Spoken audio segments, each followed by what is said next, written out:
가난한 집 애가 아무리 공부를 잘해도 한계가 있지. 현실을 인정해. 30년 전 그 말을 들은 순간 16살 우리 준호의 주먹이 부들부들 떨리고 있었습니다. 연립주택 마당에서 김순자와 그 무리들이 저를 에워싸고 한 말이었어요.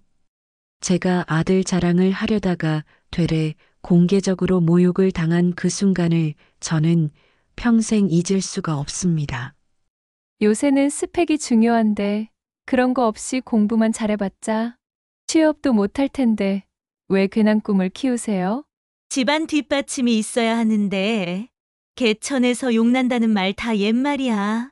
그날 우리 준호는 제 앞에서 처음으로 눈물을 보였어요.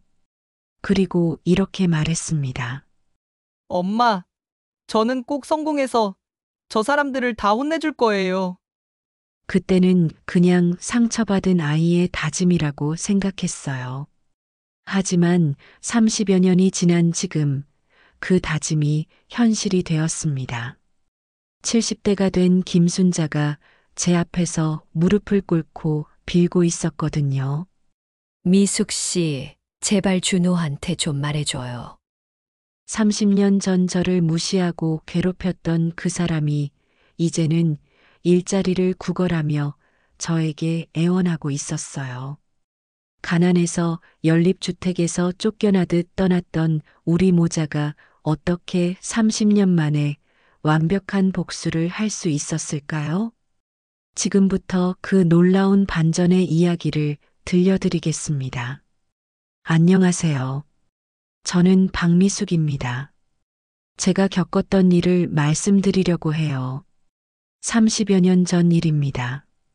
저희 모자가 경기도 어느 동네 연립주택에서 살 때의 이야기예요. 2층짜리 연립주택 한 동에 총 8세대가 살고 있었는데 1층에 4세대, 2층에 4세대가 있는 그런 곳이었어요. 요즘 아파트처럼 관리사무소가 따로 있는 게 아니라 주민 중 한 명이 통장을 맡아서 관리비를 걷고 각종 일들을 처리하는 그런 곳이었습니다. 그 통장을 맡고 있던 사람이 바로 김순자 씨였어요. 1층 맨 앞집에 사시는 분이었는데 남편분이 중견기업에서 과장으로 일하고 계셨고 본인은 전업주부로 동네 일에만 전념할 수 있는 여유가 있는 분이었습니다. 키 165cm 정도의 언제나 단정한 파마머리, 말끔한 옷차림으로 우리 연립주택의 실질적인 권력자 역할을 하고 계셨어요. 김순자 씨에게는 특별한 재능이 있었습니다. 사람을 한번 보면 그 집의 경제력을 정확히 파악하는 능력이었어요. 그리고 그 정보를 바탕으로 사람들을 차별하는 것도 당연하게 생각하시는 분이었습니다. 어머, 2층 끝집은 남편이 회사원인데 집도 전세래요? 진짜요? 그럼 살림살이가 넉넉하지 않겠네요. 맞아요. 우리 같은 사람들이랑은 격이 다르죠? 김순자 씨의 이런 말들은 우리 연립주택 내 여성들 사이에서 절대적인 영향력을 가졌어요. 그분이 누군가를 배제하기로 마음먹으면 그 사람은 자연스럽게 동네에서 소외됐습니다. 그리고 그 타겟이 된 사람이 바로 저였어요. 저는 2층 맨 끝집에 살고 있었습니다. 남편을 일찍 여의고 혼자서 13살 아들 준호를 키우고 있는 30대 후반의 여자였어요. 키 작은 체구에 언제나 수수한 옷차림, 화장기 없는 얼굴에는 늘 걱정이 서려 있었죠. 매일매일이 생존의 연속이었거든요. 새벽 4시면 일어나서 근처 사무실 청소 일을 나가고 오후에는 동네 마트에서 아르바이트를 했어요. 하루 종일 일해도 겨우 생활비를 벌어들이는 것이 고작이었습니다. 그래도 우리 준호만큼은 안정적인 환경에서 키우고 싶어서 이 연립주택에 전세로 들어왔던 거예요. 제가 이곳에 들어온 것은 3년 전이었어요. 남편이 남겨준 작은 보험금과 빚을 정리하고 남은 돈으로 겨우 전세금을 마련할 수 있었거든요.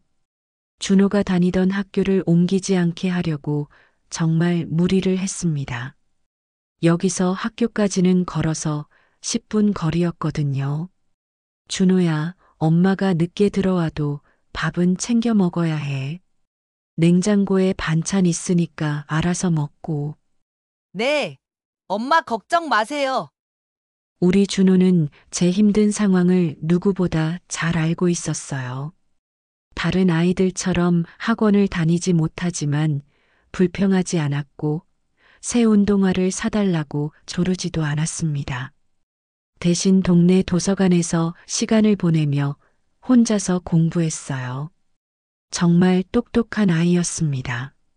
학교 성적도 항상 상위권이었지만 그것을 자랑할 여유조차 저에게는 없었어요. 저를 향한 김순자 씨의 괴롭힘은 아주 사소한 일에서 시작됐어요. 관리비가 일주일 늦어진 것이었습니다. 우리 연립주택은 매월 15일까지 각 세대에서 관리비를 내면 김순자 씨가 모아서 전기료, 수도료, 쓰레기 처리비 등을 일괄 납부하는 시스템이었어요. 그달 청소 일을 하던 회사에서 급여 지급이 늦어져서 어쩔 수 없이 관리비 납부를 미뤄야 했거든요. 그런데 김순자 씨가 직접 저희 집 문을 두드리시는 거예요. 오후 2시쯤이었는데 다른 집 아줌마들도 마당에 나와 있는 시간이었어요. 박미숙 씨, 관리비가 또 늦었네요. 큰 소리로 말하시는 거예요. 다른 집 사람들이 다 들을 수 있게 말이에요. 정말 얼굴이 화끈했어요. 죄송해요, 통장님. 이번 주 안에 꼭 드릴게요. 이번 주 안에요? 벌써 일주일이 넘었는데? 다른 집들은 다 제때 내시는데 박 씨 집만 매번 이러시네요. 마당에 있던 다른 아줌마들이 다 쳐다보고 있었어요. 저는 땅에라도 꺼지고 싶었습니다.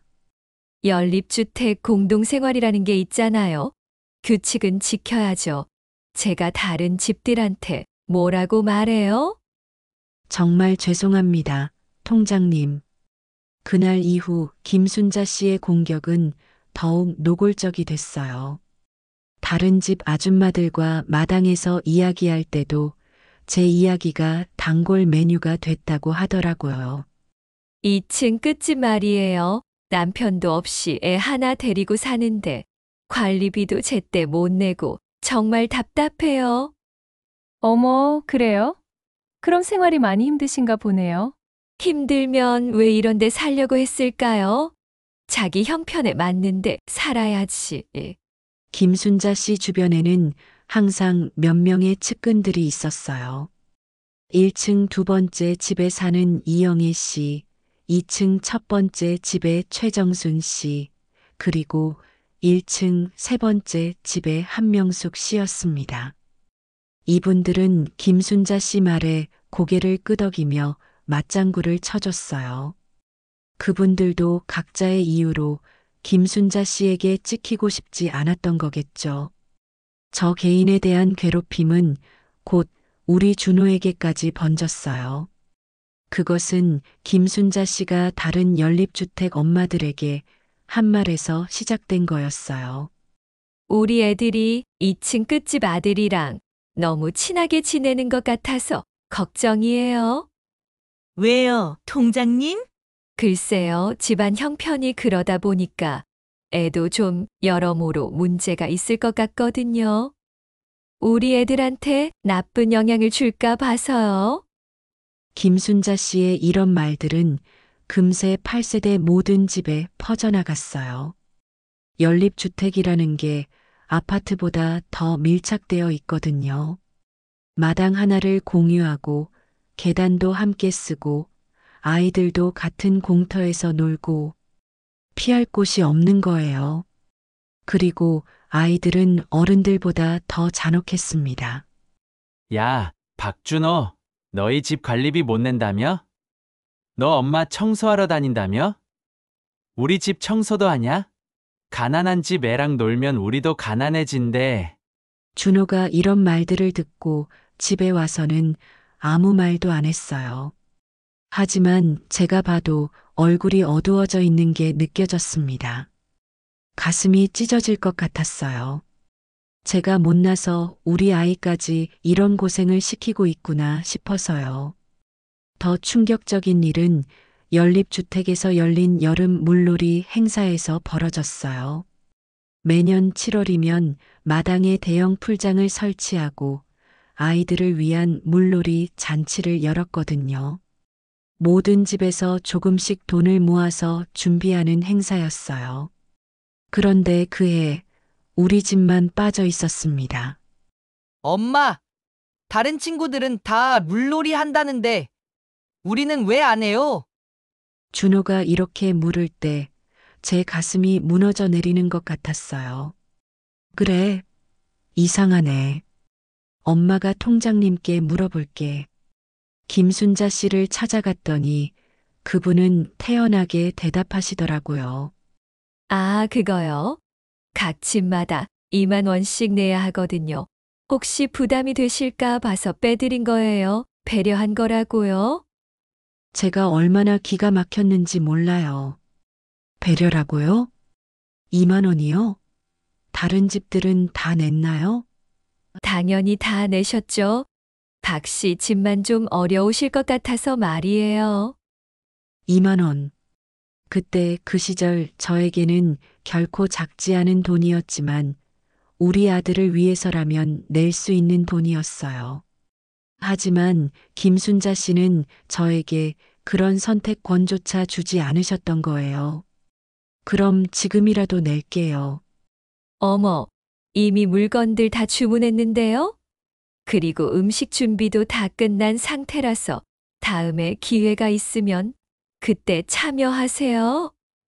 결국 우리 준호는 그날 혼자 집에서 창문으로 다른 아이들이 마당에서 물놀이하는 모습을 지켜봐야 했어요. 아이들의 웃음소리와 물장구 치는 소리가 저희 집까지 들려왔습니다. 저는 속으로 눈물을 흘렸어요. 준호도 분명 마음이 아팠을 텐데 그 아이는 저에게 걱정 끼치지 않으려고 괜찮아, 엄마라고만 했어요. 가장 결정적인 사건은 준호가 중학교 1학년 때 일어났어요. 준호가 전교 2등이라는 성적표를 받아왔을 때였습니다. 엄마, 전교 2등이에요. 정말 우리 준호가 이렇게 똑똑했구나. 저는 정말 오랜만에 환한 미소를 지었어요. 힘든 생활 속에서도 공부를 열심히 하는 아들이 너무 자랑스러웠습니다. 그리고 이번만큼은 다른 엄마들에게도 자랑하고 싶었어요. 며칠 후 마당에서 빨래를 널고 있는데 김순자 씨와 그 측근들이 모여서 이야기하고 있었어요. 어머, 통장님, 안녕하세요. 아, 박 씨, 안녕하세요. 저는 용기를 내어 말했습니다. 저희 준호가 이번에 전교 2등을 했어요. 정말 기뻐서요. 김순자 씨는 잠시 놀란 표정을 지었다가 곧 비웃는 듯한 미소를 지었어요. 전교 2등이요? 어머, 그거 진짜예요? 네, 성적표도 봤어요. 그래요? 근데 박 씨, 성적이 좋다고 해서 다 되는 게 아니잖아요. 요새는 공부만 잘해서는 안 되거든요. 이영애 씨가 거들었어요. 맞아요. 집안 뒷받침이 있어야 하는데 학원도 못 다니고 과외도 못 받고 그래서 좋은 대학 가봤자 뭐 해요? 취업도 못 할 텐데. 최정순 씨도 한마디 보탰습니다. 요새는 스펙이 중요한데 영어 회화, 피아노, 태권도 뭐 이런 거 다 해야 하잖아요. 그런 거 없이 공부만 잘해봤자? 한명숙 씨가 마지막 일침을 가했어요. 솔직히 가난한 집 아이가 아무리 공부를 잘해도 한계가 있어요. 현실을 인정하셔야죠. 그 순간 저는 정말 죽고 싶었어요. 아들을 자랑하려던 마음이 산산조각 났습니다. 김순자 씨가 마지막으로 말했어요. 박 씨, 저희는 박 씨를 위해서 하는 말이에요. 괜한 꿈 키우지 마시고 현실적으로 생각하세요. 아이한테도 무리한 기대를 주지 마시고. 그날 밤 저는 아들 앞에서 처음으로 눈물을 보였습니다. 준호야, 미안해. 엄마가 더 잘해주지 못해서. 엄마, 왜 그러세요? 저는 괜찮아요. 다른 엄마들 말이 맞는 것 같아. 엄마가 너한테 너무 많은 걸 바랐나 봐. 엄마, 그분들 말씀은 신경 쓰지 마세요. 저는 꼭 성공해서 엄마를 행복하게 해드릴 거예요. 그날 밤 준호는 다짐했다고 나중에 말해줬어요. 언젠가는 반드시 그 사람들을 다 혼내주겠다고. 엄마가 당한 모욕을 반드시 갚아주겠다고 말이에요. 세월이 흘러 전세 계약이 만료될 시점이 되자 집주인은 전세금을 2천만 원 올려달라고 했어요. 저에게는 불가능한 일이었습니다. 준호야, 우리 이사 가야 할 것 같아. 엄마, 저는 괜찮아요. 어디든 따라갈게요. 이번에는 더 외곽의 작은 월세방으로 이사를 가야 했어요. 준호는 학교도 전학을 가야 했습니다. 이사하는 날 김순자 씨와 다른 아줌마들이 마당에 나와서 구경했어요. 봐요. 결국 나가네요. 처음부터 여기 어울리지 않는다고 했잖아요. 맞아요. 애도 전학 간다던데. 뭐 어차피 공부해봤자 소용없을 테니까. 이제 우리 동네가 조용해지겠네요. 그들의 웃음소리가 제 귓가에 맴돌았어요. 준호는 그 순간을 잊지 않는다고 했어요. 이삿짐 차에 짐을 싣는 동안 계속 들려오는 그 웃음소리를. 엄마, 언젠가 다시 돌아올 거예요. 그때는 절대 이런 일 없을 거예요. 준호야, 약속해요. 엄마, 제가 꼭 성공해서 다시 이곳으로 돌아올 거예요. 15년 전 그날 16살 박준호는 마지막으로 그 연립주택을 바라보며 마음속 깊이 맹세했습니다. 언젠가는 반드시 돌아와서 엄마가 당한 모든 것을 되갚아주겠다고 말이에요. 그렇게 30여 년이라는 긴 세월이 흘렀습니다. 우리 준호는 어느새 40대 중후반의 성숙한 남자가 되어 있었어요. 월세방에서 시작된 저희의 새로운 삶은 결코 쉽지 않았습니다. 준호는 전학을 간 학교에서도 열심히 공부했고 장학금을 받아서 서울의 유명한 대학교에 입학했어요. 대학교 4년 내내 아르바이트를 하면서 학비와 생활비를 스스로 해결했습니다. 저는 그런 아들이 너무 자랑스러우면서도 미안했어요. 엄마, 걱정하지 마세요. 저 반드시 성공해서 좋은 세상 만들어 드릴 거예요. 준호는 졸업 후 대기업에 입사했어요. 처음에는 말단 사원이었지만 정말 악착같이 일했습니다. 야근도 마다하지 않았고 주말에도 자기 개발을 위해 공부했어요. 그 결과 승진도 빨랐고 지금은 대기업의 상무까지 오르게 됐습니다. 하지만 저는 몰랐어요. 우리 준호가 그 30여 년 동안 단 하루도 그때 그 연립주택에서 겪었던 일들을 잊지 않고 있었다는 것을. 그리고 언젠가 반드시 돌아가서 모든 것을 되갚아주겠다는 마음을 계속 품고 있었다는 것을 말이에요. 2달 전이었어요. 준호가 퇴근해서 집에 오더니 이상하게 표정이 밝더라고요. 엄마, 드디어 기회가 왔어요. 무슨 기회? 회사에서 지역 상생 프로젝트 총괄을 맡게 됐어요. 중소도시와 연계해서 무인 일자리 창출하고 지역 경제 살리는 사업이거든요. 준호는 지역개발본부에서 상무로 일하고 있었거든요. 회사의 사회공헌 사업을 총괄하는 중요한 자리였어요. 그래서 어디 담당하게 된 건데 엄마, 기억하세요? 30여 년 전에 우리가 살던 그 동네요. 그 순간 저는 깨달았어요. 우리 준호가 무슨 생각을 하고 있는지를. 준호야, 설마.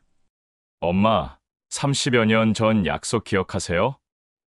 언젠가 반드시 돌아가겠다고 했잖아요. 그리고 엄마, 이 기회에 그 동네 바로 옆에 있는 고급 아파트로 이사하세요. 제가 모실게요. 준호야, 괜찮겠어? 네, 이제 저도 성공했으니까 어머니께 좋은 곳에서 사시게 해드리고 싶어요. 준호의 눈빛에서 30여 년간 품어왔던 의지를 볼 수 있었어요. 일주일 후, 준호는 정말로 그 동네에 나타났습니다. 이번에는 30여 년 전 그 가난한 소년이 아니라 대기업 상무의 위엄을 갖춘 모습으로 말이에요. 동네 주민센터에서 지역상생 노인 일자리 창출 프로젝트 설명회가 열렸어요. 70대가 된 김순자 씨를 비롯해서 이영희 씨, 최정순 씨, 한명숙 씨 모두 참석했다고 하더라고요. 나이가 들어서 경제적으로 여유롭지 못한 상황이 된 거죠. 준호가 단상에 올라가서 자기소개를 할 때 그분들의 표정이 어떠했을지 상상이 돼요. 안녕하세요. 저는 대한산업개발 지역개발본부 상무 박준호입니다. 처음에는 그냥 낯선 기업 임원인 줄 알았대요. 하지만 준호가 계속 말하는 걸 들으면서 뭔가 익숙하다는 생각이 들기 시작했다고 하더라고요. 저희 회사에서 이 지역에 총 100억 원을 투입해서 무인 일자리 창출 사업을 진행할 예정입니다. 실버케어 센터 운영, 전통시장 활성화, 도시락 배달 서비스 등 다양한 일자리를 만들어 드릴 거예요. 그분들 눈이 반짝반짝했을 거예요. 70대가 되어서 일자리가 절실한 상황이었으니까요. 다만 이 사업의 성패는 지역 주민분들의 협조에 달려 있습니다. 특히 이 지역에서 오래 사신 어르신들의 참여가 무엇보다 중요해요. 설명회가 끝난 후 김순자 씨가 다가왔다고 해요. 상무님, 혹시 성함이 박준호라고 하셨는데 30년 전에 이 동네에 사신 적이 있나요? 준호가 차가운 미소를 지으며 대답했대요. 네, 맞습니다. 기억하세요? 그 순간 김순자 씨의 얼굴이 새파랗게 질렸다고 하더라고요. 설마 2층 끝집 준호? 네, 바로 그 준호입니다. 주변에 있던 이영희 씨, 최정순 씨, 한명숙 씨도 모두 충격에 빠졌어요. 30여 년 전에 가난한 집 애가 아무리 공부를 잘해도 한계가 있다고 비웃었던 그 아이가 이제 거대한 프로젝트를 총괄하는 상무가 되어 돌아온 거였으니까요. 어머, 정말 많이 컸구나. 김순자 씨가 떨리는 목소리로 말했을 때 준호가 조용히 대답했어요. 네, 30년이 지났으니까요. 그런데 김순자 어머니, 30년 전 일들 기억하세요? 순간 그 자리가 조용해졌다고 해요. 30년 전에 저희 어머니에게 현실을 인정하라고 하셨던 말 기억하세요? 김순자 씨가 아무 말도 못했대요. 그리고 저에게 가난한 집 애가 아무리 공부를 잘해도 한계가 있다고 하신 것도요. 이영애 씨도 최정순 씨도 한명숙 씨도 모두 고개를 숙였어요. 이제 제가 현실을 말씀드릴게요. 이 프로젝트의 총 책임자는 저입니다. 누가 어떤 일자리를 갖게 될지, 누가 관리직이 될지, 누가 현장직이 될지 모든 것을 제가 결정해요. 그분들의 얼굴이 점점 창백해졌을 거예요. 물론 공정하게 선발할 거예요. 성실하고 인품이 좋은 분들을 우선으로요. 며칠 후 그분들이 하나씩 준호를 찾아왔다고 해요. 이제는 일자리를 얻기 위해 굽신거려야 하는 입장이 된 거죠. 김순자 씨가 제일 먼저 왔대요. 준호야. 아니, 상무님 정말 오랜만이에요? 30년 전에는 저희를 내려다보던 그 김순자 씨가 이제는 준호 눈치를 보며 말하고 있는 거예요. 네. 김순자 어머니, 무슨 일로 오셨나요? 그 실버 케어 센터 일자리 모집한다고 하던데, 제가 지원해도 될까요? 준호가 잠시 생각하는 척 하더니 말했어요. 김순자 어머니, 30년 전에 저희 어머니가 여러분께 부탁할 때는 어떻게 하셨는지 기억하세요? 김순자 씨가 아무 말도 못했대요. 그때 제 어머니가 무릎 꿇고 빌어도 물놀이 행사에서 저만 빼고 하셨잖아요. 준호야, 그건 정말 미안했어. 우리가 그때 너무 어리석었던 거야. 어리석었다고요? 저는 그냥 못되게 구신 거라고 생각하는데요. 이영애 씨도 왔고, 최정순 씨도 왔고, 한명숙 씨도 왔어요. 모두 일자리를 얻기 위해서였죠. 상무님, 저희가 30년 전에 정말 잘못했어요. 제발 한 번만 기회를 주세요. 준호는 차분하게 대답했어요. 기회요? 30년 전에 저희에게는 기회조차 주지 않으셨잖아요. 그때는 우리가 정말 모르고 그랬어요. 모르고요? 저희가 어려운 것 뻔히 아시면서 일부러 더 괴롭히신 거 아니었나요? 그분들이 할 말이 없었을 거예요. 30년 전에 저희에게 했던 그 모든 일들이 명백한 괴롭힘이었으니까요. 그래도 완전히 기회를 안 드리지는 않을게요. 준호가 말했을 때 그분들 눈에 희망이 보였을 거예요. 다만 조건이 있어요. 무슨 조건이든 다 들어드릴게요. 김순자 씨가 절실하게 말했대요. 첫 번째, 30년 전에 저희 어머니와 저에게 한 모든 말과 행동에 대해 정식으로 사과하세요. 알겠어요. 미숙 씨한테 가서 무릎 꿇고 사과할게요. 두 번째, 프로젝트 기간 동안 저희 어머니께 매일 안부 인사를 드리세요. 30년 전처럼 함부로 대하지 마시고요. 네, 그렇게 할게요. 세 번째, 동네 사람들 앞에서 30년 전에 저희를 어떻게 대했는지 솔직하게 이야기하세요. 이 조건이 가장 굴욕적이었을 거예요. 자신들이 과거에 얼마나 못되게 굴었는지 공개적으로 고백하라는 거였으니까요. 그것만은 그럼 일자리는 포기하세요. 결국 그분들은 모든 조건을 받아들일 수밖에 없었어요. 그 다음 주 저는 정말 오랜만에 그 동네를 방문했어요. 준호가 모시겠다고 해서 말이에요. 김순자 씨가 저를 보자마자 달려와서 무릎을 꿇더라고요. 미숙 씨, 정말 죄송해요. 30년 전에 제가 얼마나 못되게 굴었는지 정말 미안해요. 30년 전에 저를 무시하고 괴롭혔던 그 김순자 씨가 이제는 제 앞에서 무릎을 꿇고 있는 거예요. 관리비 늦었다고 마당에서 큰 소리로 망신 주고 준호를 차별하고 정말 못된 짓을 했어요. 이영애 씨, 최정순 씨, 한명숙 씨도 차례로 저에게 사과했어요. 미숙 씨, 저희가 정말 잘못했어요. 30년 전에 준호한테 가난한 집 애가 한계가 있다고 한 말, 정말 부끄러워요. 제발 용서해 주세요.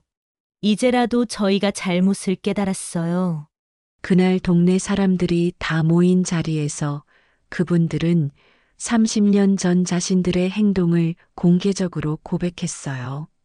저희가 30년 전에 박미숙 씨 모자를 정말 못되게 괴롭혔어요. 가난하다고 무시하고 아이까지 따돌리게 만들고 정말 부끄러운 일이었어요. 그런데 지금 그 아이가 대기업 상무가 되어서 우리 동네에 일자리를 만들어 주러 왔어요. 정말 하늘이 보고 있었던 것 같아요. 동네 사람들은 모두 놀라워했어요. 역시 착하게 살아야 하는구나. 못되게 굴면 언젠가는 다 돌아오는 거였네. 준호는 약속대로 그분들에게도 일자리를 줬어요. 하지만 차등을 뒀죠. 30년 전에 저희에게 잘해줬던 박영수 씨는 실버케어센터 관리직으로, 정만수 씨는 행정직으로 임명했어요. 사무실에서 편하게 일하면서 좋은 월급을 받을 수 있는 자리였죠. 반면에 김순자 씨와 그 무리들은 현장직으로 배정했어요. 물론 일자리는 있지만 몸을 써서 힘든 일을 해야 하는 자리였죠. 김순자 어머니, 30년 전에는 통장이라고 저희를 무시하셨는데, 이제는 현장에서 힘든 일을 하시게 됐네요. 어떤 기분이에요? 김순자 씨는 아무 말도 못했어요. 30년 전에 현실을 인정하라고 하셨던 말, 이제 김순자 어머니께서 현실을 인정하세요. 그 이후 매일이 달라졌어요. 30년 전과는 완전히 반대의 상황이 된 거예요.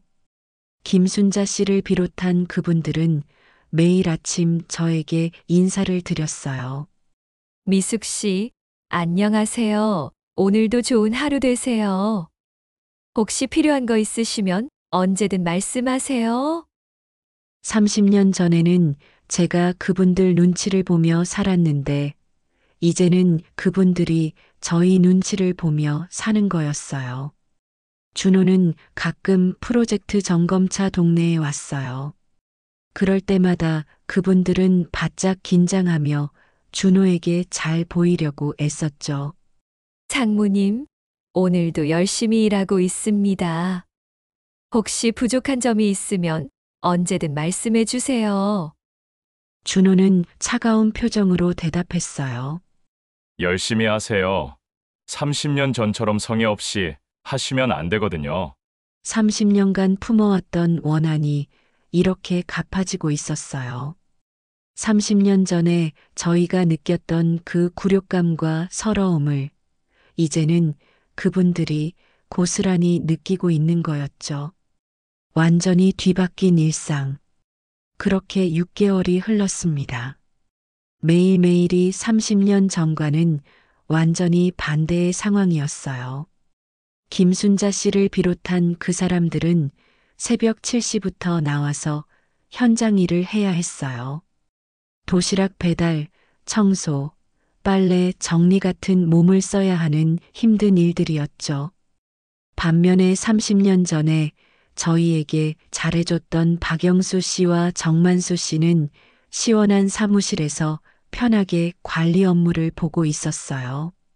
미숙 씨, 안녕하세요. 김순자 씨가 땀을 뻘뻘 흘리며 저에게 인사할 때의 그 모습을 저는 평생 잊을 수 없을 것 같아요. 30년 전에는 제가 그분 앞에서 주눅 들어서 인사했는데, 이제는 그분이 저에게 비굴하게 인사하고 있는 거였어요. 오늘도 열심히 일하세요. 제가 담담하게 대답하면 김순자 씨는 더욱 비굴한 미소를 지으며 고개를 숙였어요. 네, 열심히 하겠습니다. 이영애 씨, 최정순 씨, 한명숙 씨도 마찬가지였어요. 30년 전에는 저를 무시하고 뒷담화를 퍼뜨리던 그분들이 이제는 저만 보면 쩔쩔매며 눈치를 보고 있었어요. 한 달이 지나자 김순자 씨가 견디지 못하겠다며 찾아왔어요. 미숙 씨, 제발 준호한테 좀 말해줘요. 이제 그만 용서해달라고. 70대가 된 김순자 씨가 제 앞에서 눈물을 흘리며 빌고 있었어요. 왜 그러세요? 매일 현장에서 일하는 게 너무 힘들어요. 나이도 나이인데. 그리고 다른 사람들 시선도 견디기 어렵고. 동네 사람들이 모두 알고 있었거든요. 30년 전에 못되게 굴었던 사람들이 지금 벌 받고 있다는 것을. 30년 전에 저희가 힘들다고 할 때는 어떻게 하셨나요? 그때는 제가 정말 잘못 생각했어요. 잘못 생각한 게 아니라 그냥 못되게 하신 거죠. 이영애 씨도 와서 빌었어요. 미숙 씨, 우리 진짜 반성했어. 30년 전 일은 정말 잘못된 거였어. 제발 준호한테 말해줘. 이영애 씨 30년 전에 제가 빌 때 들어주셨나요? 집안 뒷받침이 있어야 한다면서 우리 준호를 무시하셨잖아요.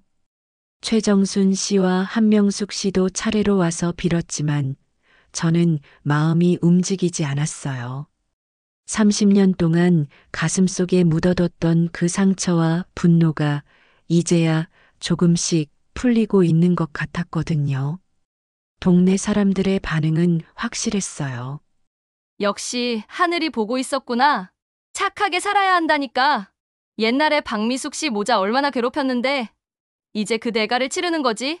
동네 슈퍼 아주머니가 제게 말씀하시더라고요. 미숙 씨, 정말 속이 시원하시겠어요. 옛날에 김순자가 얼마나 잘난 척했는데. 그때는 정말 힘들었어요. 맞아요. 그 사람들이 미숙 씨를 얼마나 못되게 굴었는지 우리 다 봤거든요. 근데 차마 말릴 수가 없었어요. 김순자가 통장이었으니까. 이제 와서 생각해보니 정말 잘못된 일이었어요. 연립주택에 새로 이사 온 젊은 부부도 있었어요. 그분들한테는 이 모든 상황이 신기했나 봐요. 어머니, 진짜 드라마 같은 일이네요. 아드님이 그렇게 성공하셔서. 30년이라는 세월이 흘렀으니까요. 그래도 정말 대단하세요. 그 힘든 시절을 견뎌내시고. 어느 날 준호가 저에게 말하더라고요. 엄마, 그분들이 너무 힘들어하는 것 같아서 조금 마음이. 준호야, 설마 불쌍하다는 거 아니지?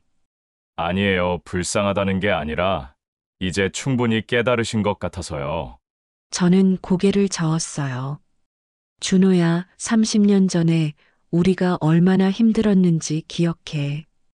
그때 그분들이 우리를 불쌍하게 봤나?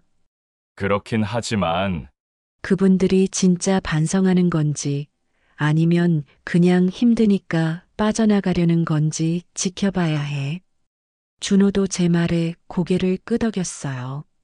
엄마 말씀이 맞아요. 진짜 반성하는 건지 확인해 봐야겠어요.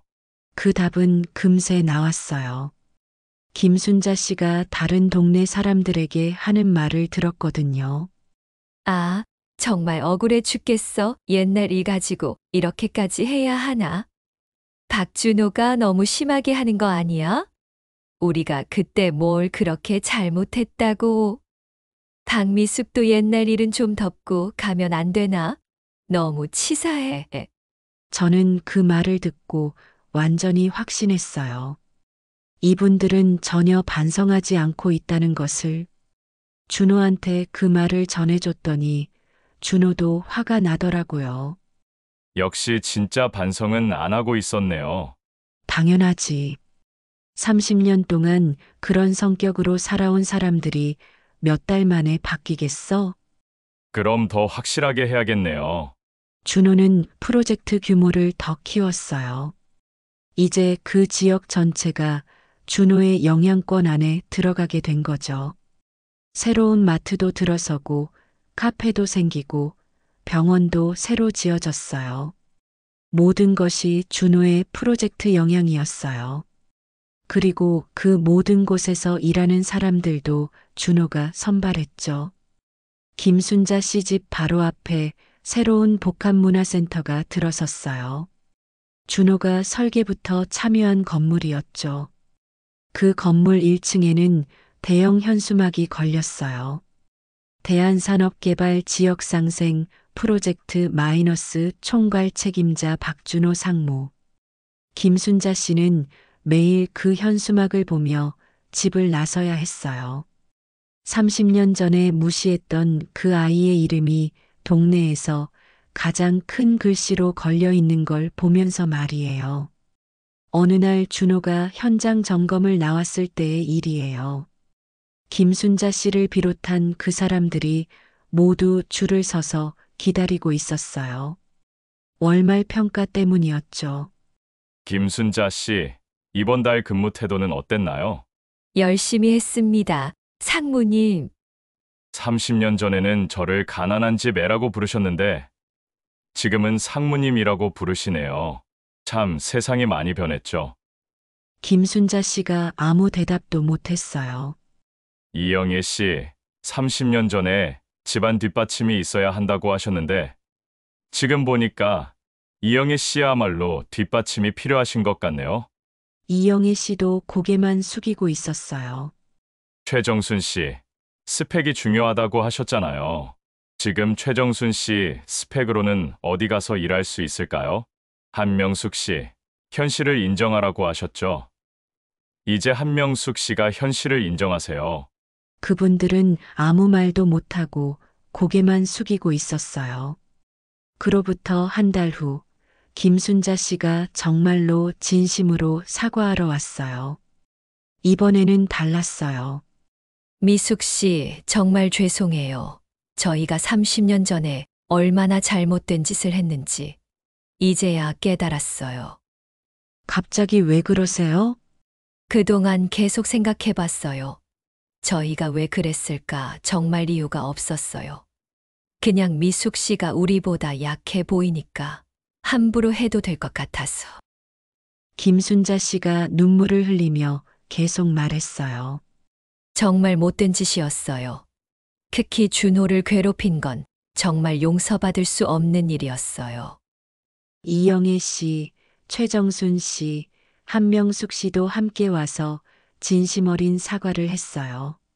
미숙 씨, 저희가 30년 동안 얼마나 잘못 살았는지 깨달았어요. 사람을 돈으로 판단하고 약한 사람을 괴롭히고 정말 부끄러워요. 이제라도 용서해 주세요. 저희가 정말 바뀔게요. 준호한테 그 이야기를 전해줬더니 준호가 말하더라고요. 엄마, 이제 그만할까요? 정말로? 네. 30년 동안 품었던 원한도 충분히 풀린 것 같고 그분들도 진짜 깨달은 것 같아요. 그래도 아직 엄마, 복수는 이제 충분해요. 더 이상하면 저희가 나쁜 사람이 될 것 같아요. 준호의 말이 맞았어요. 이제는 정말 충분했어요. 다음 달부터 준호는 김순자 씨를 비롯한 그분들도 관리직으로 옮겨졌어요. 물론 완전히 똑같지는 않았지만 그래도 현장보다는 훨씬 편한 자리였죠. 고마워요. 상무님 정말 고마워요.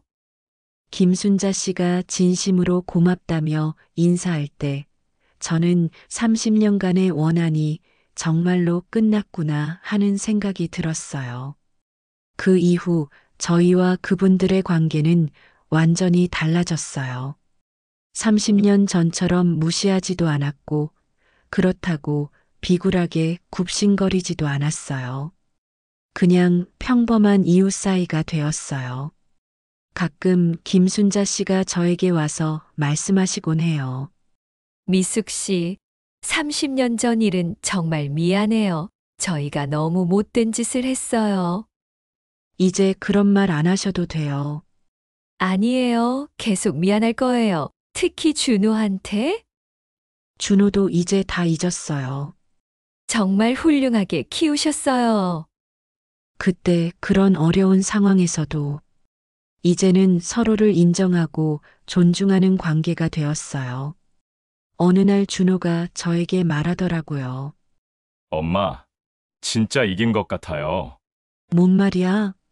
30년 전에는 그분들이 저희를 무시해서 상처받았잖아요. 그런데 이제는 그분들이 저희를 진심으로 인정하고 존중해요. 그래, 복수보다 더 좋은 건 상대방이 진짜로 잘못을 깨닫고 바뀌는 거인 것 같아요. 준호의 말이 맞았어요. 단순히 복수로 괴롭히는 것보다 상대방이 진짜로 반성하고 변화하는 게 진정한 승리였어요. 이 모든 일을 겪고 나서 제가 깨달은 게 있어요. 사람을 함부로 대하면 안 된다는 것. 특히 약한 사람, 어려운 처지에 있는 사람을 무시하거나 괴롭히면 안 된다는 것이에요. 언젠가는 반드시 그 대가를 치르게 되거든요. 그리고 아무리 힘들어도 포기하지 않고 열심히 살면 언젠가는 빛을 볼 수 있다는 것도 배웠어요. 30년 전에는 정말 절망적이었어요. 연립주택에서 쫓겨나듯 나오면서 언제 다시 당당하게 살 수 있을까 싶었거든요. 하지만 우리 준호가 정말 훌륭하게 자라주었고 결국 우리가 이겼어요. 지금 저는 준호가 마련해준 좋은 아파트에서 편안하게 살고 있어요. 30년 전에는 상상도 못했던 일이죠. 준호는 여전히 그 지역 개발 프로젝트를 총괄하고 있어요. 이제는 복수가 아니라 정말로 지역 발전을 위해서 일하고 있죠. 김순자 씨를 비롯한 그분들도 새로운 마음으로 일하고 계세요. 30년 전에 그 못된 모습은 찾아볼 수 없어요. 가끔 그분들을 만나면 서로 인사하고 안부를 묻곤 해요. 30년 전에는 상상도 못했던 평화로운 관계예요. 저희 이야기가 여러분께 조금이나마 희망이 되었으면 좋겠어요. 힘든 시절을 견디고 계신 모든 분들께 응원의 말씀을 드리며 이야기를 마치겠어요. 오늘 이야기는 어떠셨나요? 댓글로 여러분의 생각과 경험을 나눠주세요. 다음에는 또 어떤 이야기로 찾아뵐까요? 구독, 좋아요, 알림 설정으로 다음 이야기도 놓치지 마세요. 항상 여러분을 응원합니다. 감사합니다.